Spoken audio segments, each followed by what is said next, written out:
Whitney, if you could hear me now, I would tell you, you weren't just good enough. You were great. You weren't just pretty. You were as beautiful as a woman could be. Kevin Costner has finally spoken, and what he admitted left fans stunned.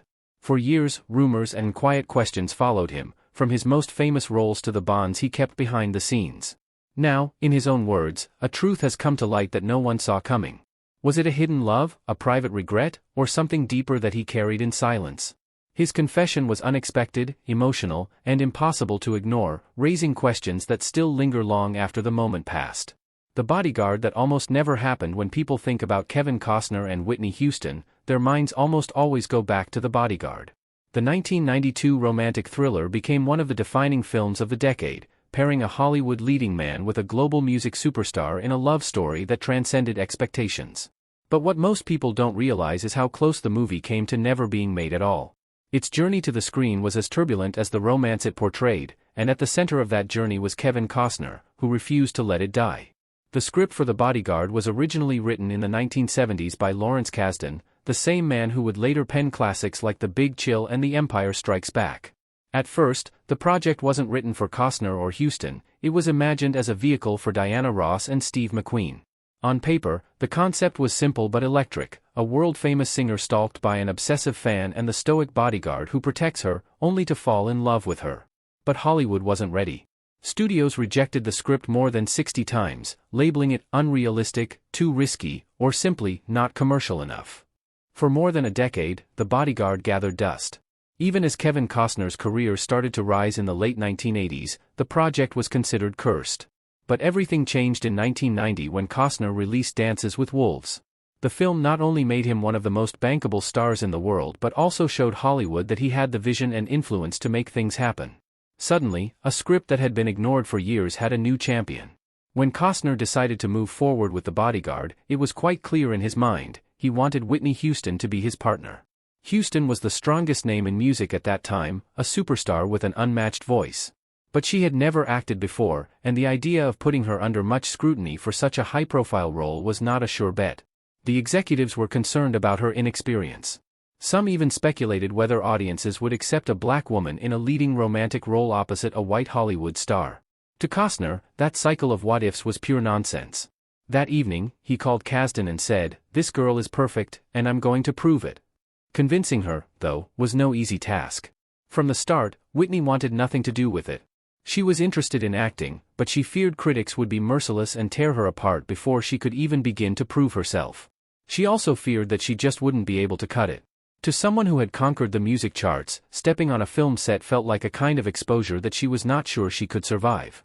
Costner made it a point to call her directly, saying that he felt she had something in her that no one else could give to that role.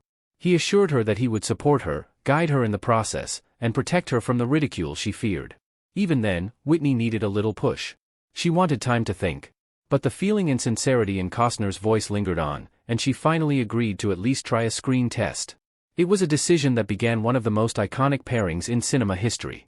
The movie surely would never have existed or would have looked very different without Costner's insistence.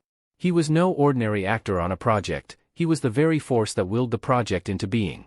Critics gave a mixed bag of reviews when The Bodyguard premiered in 1992, but audiences were spellbound by it, and eventually, more than $400 million was earned from its worldwide box office receipts. It even gave birth to what became one of the greatest-selling soundtracks of all time, with Whitney's rendition of "I Will Always Love You" being among its backbones. None of that could have happened had Kevin Costner not snaffled away the script, but so passionately believed in Whitney's performance. The further course was just to begin. Whitney's insecurities would come to be exhibited in a way that nearly ended the film before it was ever born. But while the world saw a dazzling success, behind the scenes, Whitney's insecurities surfaced again, most clearly in the moment that nearly cost her the role before filming even began. Whitney's screen test struggles. Whitney Houston may have been the biggest pop star on the planet in the early 1990s, but when she stepped into the world of acting, her confidence all but disappeared. For The Bodyguard to move forward, Warner Brothers demanded a screen test. They wanted proof that Houston could handle the role of Rachel Marin, a glamorous superstar caught in a dangerous love story. For Whitney, that test became one of the most daunting moments of her career, and for Kevin Costner, it became a moment he would never forget. On the surface, it seemed ridiculous to doubt her. Whitney had already sold millions of albums, dominated the charts, and filled stadiums with her voice. Yet when it came to acting, she was a beginner. She told friends and interviewers that she feared people would dog her, tear her down before she had a chance to grow. She confessed she felt inadequate, that she would make a fool of herself if she stepped in front of the cameras. For a woman whose life had been shaped by applause, the prospect of silence or criticism was terrifying. Kevin Costner, however, never wavered in his belief. He was there on the day of the screen test, watching Whitney struggle in the trailer. She delayed coming out, fussing over her appearance, picking herself apart in the mirror. Costner later recalled that she seemed to find 1,000 things wrong with herself, her makeup, her hair, her outfit, none of which mattered to him. What broke his heart was how small she seemed in that moment, like a superstar reduced to self-doubt. When Whitney finally stepped in front of the cameras, another disaster struck. She had changed her makeup during a break, applying a heavier look to make herself prettier, as she explained in a quiet, almost apologetic voice. Under the hot studio lights, the makeup began to melt, streaking her face and leaving her even more self-conscious. The crew had to stop the test just a few minutes in. For anyone else, it might have been humiliating enough to walk away. But Kevin remembered the moment as something deeper, a glimpse into the fragile heart of a woman who carried her fame like a burden. Years later, Costner confessed that at that moment, he was considering rigging the audition. He had thought maybe he would tell the studio that anything Whitney did on camera would be brilliant and that any stumbles were an extraordinary acting choice. He even envisioned finding an excuse for the smallest of errors just so that she could take the part. But he stopped short. As desperate as he was to protect her in that moment, he knew that it would be unfair, to the filmmakers, to the studio, or even to Whitney herself. She had to earn it, and she had to know she earned it. So instead of covering for her, he decided to do something else. He encouraged her, saying that she didn't need to be perfect. Her presence, her voice, and her authenticity were already so much more than enough. In his eyes, she was already Rachel Marin, she just had to believe it. Costner stated that, looking back at that day, he described it as a crucial point. Whitney was not seen by him that day as that untouchable star adored by millions, but as a woman who desperately wished to do well. Beneath the glitter and glamour of success, she was weak, even fragile. He thought that very vulnerability was what made her so attractive to the camera. When production began on The Bodyguard, the memory of that screen test stayed with them. Whitney was still nervous, but she was leaning on Kevin. He had fought for her to be cast, and now he was fighting for her to believe in herself. The world would later see the dazzling result of what really only Costner understood in this moment, how close she came to walking away. What neither would realize, however, was that the same insecurities threatening their wall of confidence would become the raw brilliance of her performance. And as the cameras rolled, it became clear that the magic between Costner and Huston was something no test could ever measure. The magic on screen. When The Bodyguard premiered in 1992, audiences witnessed something rare, chemistry that couldn't be scripted. Kevin Costner and Whitney Houston did more than play roles, they created a connection so electric it left viewers wondering if art had crossed into reality. That magic wasn't accidental. It was born of Costner's faith in Whitney, her raw vulnerability, and creative choices that turned a simple thriller into a cultural phenomenon of the 1990s. The premise was straightforward: Costner as Frank Farmer, a stoic bodyguard protecting Houston's character, superstar Rachel Marin, from a stalker. On paper, it was a classic clash: hardened professional meets glamorous diva, romance blooms in danger. What made it unforgettable was how they embodied their roles. Costner's measured restraint balanced Houston's emotional intensity, creating a love story that felt authentic, not manufactured. Behind the scenes, doubts loomed. Executives feared Houston's inexperience might hurt the film, while others wondered if audiences would embrace an interracial romance in a mainstream blockbuster. But as filming progressed, those doubts vanished. Every glance, hesitation, and embrace between them carried weight. Costner later explained that what people saw wasn't acting tricks, it was Whitney's truth. Her insecurities, tenderness, and longing poured into Rachel Marin, making her a character audiences believed in. The most iconic piece of that magic came through music. Originally, Houston was set to sing "What Becomes of the Broken-Hearted." But when another film used it, the team scrambled. Costner made a bold suggestion: Dolly Parton's "I Will Always Love You." Many thought it an odd choice for a pop powerhouse like Whitney, but Costner insisted it was perfect. He even championed the now famous a cappella intro, convinced it would showcase both her vulnerability and strength. The rest is now history. Whitney did not just enhance The Bodyguard, she changed the whole definition of movie soundtracks. The song probably ranks as the most widely recognized ballad of all time, lending its strength to an album that has sold some 45 million copies, the best-selling soundtrack ever. The film itself grossed more than $400 million worldwide, and while the critics were divided on the story, one fact they evidently agreed upon was the undeniable chemistry between Costner and Huston. With success also came humility for Costner. He often said that many actors might have played Frank Farmer, however, no one else could have been Rachel Marin. It was Whitney who lent the film its soul and transformed a rather conventional thriller into something timeless. The audience appeared to have agreed. They not only watched Frank protecting Rachel, but believed he loved her. They not only perceived Rachel as a famous person in danger but were attuned to her fear, pride, and need for acceptance. Thus lay a blurred distinction between fiction and reality that fueled endless speculation around whatever was cooked up between Costner and Huston when the cameras stopped rolling. With the release of the movie, the rumors grew louder. The two were thought to have bonded beyond acting. The actors' sheer on-screen chemistry crossed into their personal connection, a friendship, perhaps something more, that remained for them long past when the credits rolled. Ultimately, The Bodyguard became more than a movie. It became a love story that spilled off-screen, with two performers whose chemistry couldn't ever be staged. To audiences, it will remain one of Hollywood's greatest romances. To Costner and Huston, it was the starting point for a relationship as private as it was unforgettable. Away from the red carpets and box office numbers, Kevin Costner and Whitney Houston developed a quiet bond, one carried in shared stories, letters, and silences that revealed just how deeply they mattered to one another. On screen, Kevin Costner and Whitney Houston gave the world a love story larger than life. Off-screen, what they shared was quieter, harder to define, and perhaps more powerful because of its restraint. While the public speculated about romance, they built a private bond rooted in respect, faith, and unspoken understanding.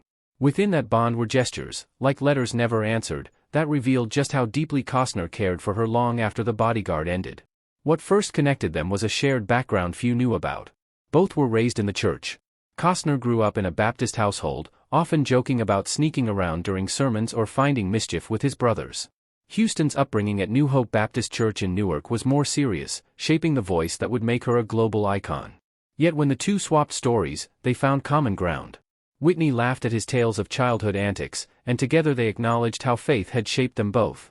It gave them a bond beyond Hollywood, a language of memory and belief. But beneath the laughter was concern. By the late 1990s, Whitney's struggles with substance abuse were well known. Tabloids chronicled missed shows and fading health. Costner, who stayed in touch, admitted he worried constantly. He wasn't just a former co-star watching from afar, he felt compelled to reach out. That's when he began writing letters. Costner has said he disliked writing, but he pushed himself because he believed Whitney needed to hear from someone she trusted. These weren't lectures or warnings, they were reminders that she was valued, that someone still saw her worth when she doubted herself. He hoped his words might cut through the noise of fame and addiction, offering a lifeline back to the young woman he once reassured on a soundstage.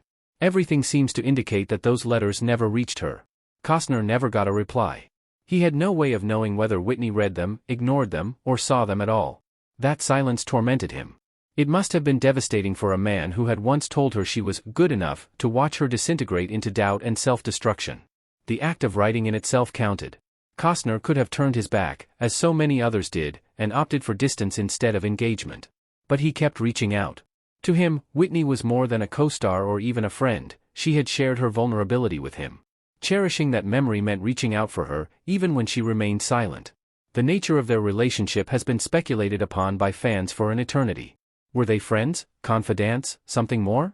Costner never sensationalized their connection, he revealed instead something long-lasting, a devotion that won in the years of silence. In the fullness of time, his words might come to indicate that the laughter they shared, the trust they placed in each other, and the letters he wrote to her all pointed to a bond far too profound to be expressed in mere gossip. The image of Kevin Costner writing letters to Whitney Houston, letters that may still lie unread, adds a poignant layer to their story. It suggests their connection existed in the spaces between words spoken and words left unsaid. In an industry built on performance and headlines, what they shared was private, fragile, and real, a bond that did not end with The Bodyguard. And when her life ended far too soon, it was that bond, carried in letters and memories, that drove him to stand before the world and speak from his heart one last time. When Whitney Houston passed away in February 2012, the world seemed to stop. Fans gathered outside churches and record stores, news outlets replayed her soaring notes, and tributes poured in from across the globe. But it was at her funeral, held at New Hope Baptist Church in Newark, the same place where she first sang as a child, that one of the most moving moments unfolded. Kevin Costner, her co-star from The Bodyguard, stood before her family, friends, and millions watching worldwide, and delivered a eulogy that silenced the room. Few expected what Costner would say. He wasn't part of Whitney's inner circle in her later years, nor a figure from the music world. Yet his words revealed a deeply personal bond. He didn't offer polished platitudes. He spoke like a man remembering a friend, a collaborator, someone who had left a mark he could barely articulate. Costner recounted the screen test that nearly derailed The Bodyguard. He described Whitney's nervousness, how she asked him to leave the room so she could prepare, then returned with heavier makeup that melted under the lights. He recalled her fragile voice admitting she only wanted to look her best. In that moment, Costner said, he saw the real Whitney, not the superstar adored by millions, but a young woman doubting her worth. His words moved mourners because they stripped away the myth and revealed the humanity beneath. Yet he also reminded everyone of her triumphs. He told the congregation, "You weren't just good enough. You were great." He insisted The Bodyguard's success belonged to her. "A lot of leading men could have played my part. But you, Whitney, you were the only one who could have been Rachel Marin." It was a declaration that elevated her beyond celebrity, affirming her singular brilliance at a moment when the world was mourning what had been lost. Perhaps the most touching moment came when he addressed her as though she were still alive, assuring her that she had been more than good enough, she had been great. Simple words, even if they sounded like they officially belonged to a ceremony, broke the seal of formality. It no longer sounded like a eulogy but a conversation continued through the divide, life to death. Costner also reflected on their bond beyond the set. He remembered how they talked about growing up in the church, about faith and innocence, and how fame could feel like a blessing and a curse. He reminded the world that, behind the beautiful face, there was actually a woman needing as much soothing laughter and acceptance as anyone else. And fighting his way through the emotions, he called Whitney the lady in heaven who is making God himself wonder how he created something so perfect. It was poetic and very personal, the kind of farewell one could only give if they had truly known her. Then came his final words, the words that thundered in the headlines, "Don't you worry, Whitney, you will be good enough." This poignant statement, choked with sorrow, became a watershed moment in the service. It harked back to the beginning of their partnership. Whenever she doubted herself, he made her stand tall, and now, 2 decades later, he was ready to give her the same comfort for the last time. A comfort that almost echoed reconciliation. For anyone present that day, Costner's eulogy for Whitney Houston became, to an extent, a rewriting of Houston's story, a reminder that amid all the glitter of fame lay a soul somewhat bruised and marred, who'd longed for validation, and that one man who'd always seen her for the greatness she could not see in herself. In a service filled with music and tributes, it was Costner's quiet words that stunned the world and lingered long after the church doors closed. In the days after Whitney Houston's funeral, the world replayed Kevin Costner's eulogy.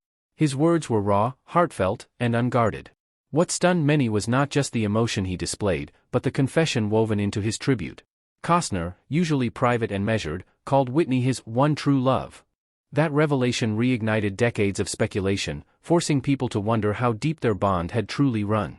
Since The Bodyguard's release in 1992, rumors had swirled about whether Frank Farmer and Rachel Marin's on-screen chemistry spilled into real life. Fans speculated endlessly, but both stars deflected. Whitney focused on her career and personal battles, never indulging in gossip. Costner dismissed the chatter, too, framing their bond as one of profound respect and friendship. But at the funeral, something shifted. By calling her his one true love, Costner broke the silence he had maintained for 20 years. He did not explain, but the weight of those words was undeniable. To some, it was poetic language meant to honor her. To others, it was a confession that what they shared transcended friendship, perhaps in ways never spoken while she lived. Later interviews added context. Costner explained his love was not about scandal but truth. He described her brilliance and fragility, how painful it was to see her doubt herself despite extraordinary gifts. He admitted to writing her letters during her battles with addiction, hoping to give her comfort. Yet those letters went unanswered, symbols of an unfinished story, intimate, but incomplete. It made a public response immediate, and it seemed divided. Some felt the initial tinge of his honesty, seeing his confession as the one purest tribute to Whitney's impact on him. Others had doubts about the timing and whether such words should have been kept private. One fact, however, stood out. Costner had pulled aside his smoothly crafted Hollywood armor and opened up his grief to be seen. Costner admitted that he was conflicted about even showing up to speak. He wondered whether his presence was welcome and whether his words would be misinterpreted. In the end, he paid tribute to Whitney in the only way he knew how, by speaking to her as though she were still in the room. His confession wasn't rehearsed, it was instinctive, born from the same impulse that once led him to assure her before her nerve-wracking screen test so many years earlier. What rather stands out is that Costner's words became less of a confirmation of the rumor of a romantic link and came instead, first and foremost, to reveal something about him. After those years in an industry where image was everything, there was, in his mind, much tenderness accorded to Whitney's memory. His words were far from scandalous, they were words of appreciation, anguish, and lamentation for what could never be. Over the course of the years, the fans have taken apart every line in Costner's eulogy and other interviews. Was it toward love? Platonic suffering? Or was it somewhere between these extremes? The world may never come to know the entire story. What is true is that, ever cautious of the public eye, Costner chose this one moment to open his heart. And in doing so, he gave the world not just a confession but a reminder: sometimes the greatest love stories are the ones never acted upon, carried quietly in the spaces between words, letters, and memories. When Kevin Costner stood in that Newark church and poured out his heart for Whitney Houston, he didn't just close a chapter, he etched their bond into cultural memory. His words lingered, replayed on television, shared in articles, and dissected by fans who still wonder what truly lay between them. What is certain is that their legacy is built on both love and regret, love for what they created together, and regret for what was left undone. For Costner, Whitney was never just a co-star. He often called her the soul of The Bodyguard, the reason the film resonated so deeply. Long after filming, he carried her memory, writing letters that may never have been read and speaking of her with reverence. In a career filled with accolades, it is striking that when recalling pivotal moments, he so often returned to Whitney's name. That reveals not only her talent but the imprint she left on his heart. Yet his words carried regret, regret that he could not save her from addiction, that his letters went unanswered, that someone so luminous could not see her own light. At her funeral, his insistence that she was good enough felt less like a eulogy than a final attempt to reassure her, something he wished she had embraced while alive. For Whitney's fans, Costner's devotion added a new layer to her story. Her turbulent marriage to Bobby Brown and her struggles with fame dominated headlines, but through Costner's eyes, she emerged as fragile, tender, and in need of protection. His perspective reminded the world that behind the icon was a human being burdened by doubt as much as blessed with gifts. Their on-screen couple has left an everlastingly strong cultural impact through The Bodyguard.